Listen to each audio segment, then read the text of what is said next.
আমাদের এখন শুরু হয়ে গেছে দিদি নাম্বার 1 এর নতুন অধ্যায়। জেলায় জেলায় দিদি নাম্বার 1, একটা পর্ব মিস করবেন না। দিদি নাম্বার 1 এর মঞ্চে আজকে আমি এসেছি, এখানে সেমিফাইনালের লড়াই চলছে। 4 সপ্তাহব্যাপী জি বাংলা দিদি নাম্বার 1 এ অনুষ্ঠিত হচ্ছে জেলা বনাম জেলা প্রতিযোগিতা। বাংলার সেরা দিদি নাম্বার 1 এই মর্যাদাপূর্ণ খেতাব অর্জনের জন্য প্রতিযোগিতায় পশ্চিমবঙ্গের 20টা জেলা থেকে মহিলারা অংশগ্রহণ করছেন।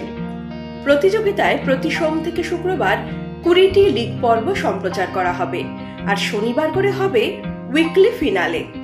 4 সপ্তাহ পর 4টি সপ্তাহ থেকে উঠে আসা চূড়ান্ত বিজয়ীরা গ্র্যান্ড ফিনালেতে মুখোমুখি হবেন।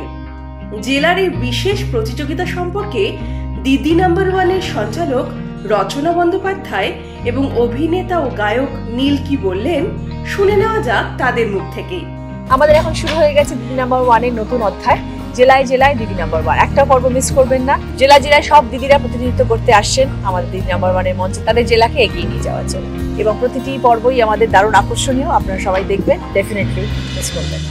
দিদি নাম্বার 1 এর মঞ্চে আজকে আমি এসেছি, বহুবার এর আগেও এসেছি, কিন্তু আজকে খুবই স্পেশাল, কারণ এখানে সেমিফাইনালের লড়াই চলছে টপ দিদিদের মধ্যে, এবং সেখানে থাকছে বিভিন্ন জেলা থেকে দিদিরা এসেছেন পশ্চিমবঙ্গের সেরা দিদি হওয়ার জন্য।